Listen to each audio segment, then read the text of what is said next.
Hello friends, ఎలా ఉన్నారు? నేను బాగుండాలని మనస్ఫూర్తిగా కోరుకుంటున్నాను. ఫ్రెండ్స్, ఈరోజు ఎమ్మి గోంగూర పచ్చడిలు కర్రీ చేసుకుని వచ్చేయండి కిచెన్లోకి. దీనికి కావాల్సిన ఇంగ్రీడియంట్స్: ఉల్లిపాయలు, పచ్చిమిరపకాయలు, ప్రాన్స్, అల్లం పేస్టు, ధనియాల పొడి, జీలకర్ర పొడి, salt, red chilli powder and ఇంకా కొత్తిమీర ప్లస్ పసుపు ఉంటే సరిపోతుందండి.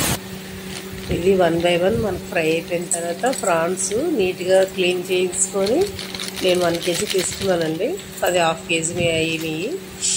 దాంట్లో ఫైనల్గా ఫ్రై అయిపోయిన తర్వాత కొద్దిగా 1 స్పూన్ ధనియాల పొడి, 1 స్పూన్ జీలకర్ర పొడి, 1 స్పూన్ పసుపు, 2 స్పూన్స్ రెడ్ చిల్లీ పౌడర్ అంతే వేసుకొని అది బాగా మనకి కొద్దిగా దగ్గర అయిన తర్వాత ఆయిల్ రిలీజ్ అవుతుంది అనేటప్పటికి సిమ్లో పెట్టేసుకొని మనం ముందుగుంటానే బాయిల్ చేసి పక్కన పెట్టుకున్న గోంగూర మనం మిక్సీ పట్టేసుకొని తీసుకోవాలండి.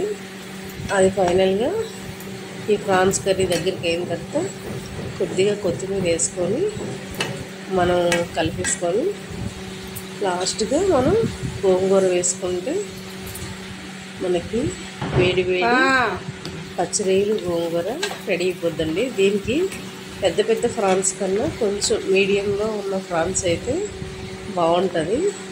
ఇది మనకి రోటీకి బాగుంటుంది, ప్లస్ రైస్కి కూడా బాగుంటుంది. ఇది బాగా దగ్గరికి అయ్యేటప్పటికి ఒక 10 మినిట్స్ పడుతుందండి. ఇది ఆయిల్ రిలీజ్ అవుతుంది అనేటప్పటికి అప్పుడు మనం సిమ్లో పెట్టేసుకోవాలి. ఎందుకంటే ఇది ఎంత ఫ్రై అయితే అంత పచ్చివాసన పోతుంది, మనకి చాలా టేస్ట్గా ఉంటుంది. ఇది వేడి రైస్లో సర్వ్ చేసుకుంటే చూసారా ఆయిల్ రిలీజ్ అయింది. సర్వ్ చేసుకుంటే చాలా బాగుంటుంది గోంగూర పచ్చడిలు. ఒకసారి ట్రై చేయండి ఫ్రెండ్స్, ఎందుకంటే మనం బయట కొనుక్కునే కన్నా మనం చేసుకుంటే బెటర్, హెల్త్కి మంచిది.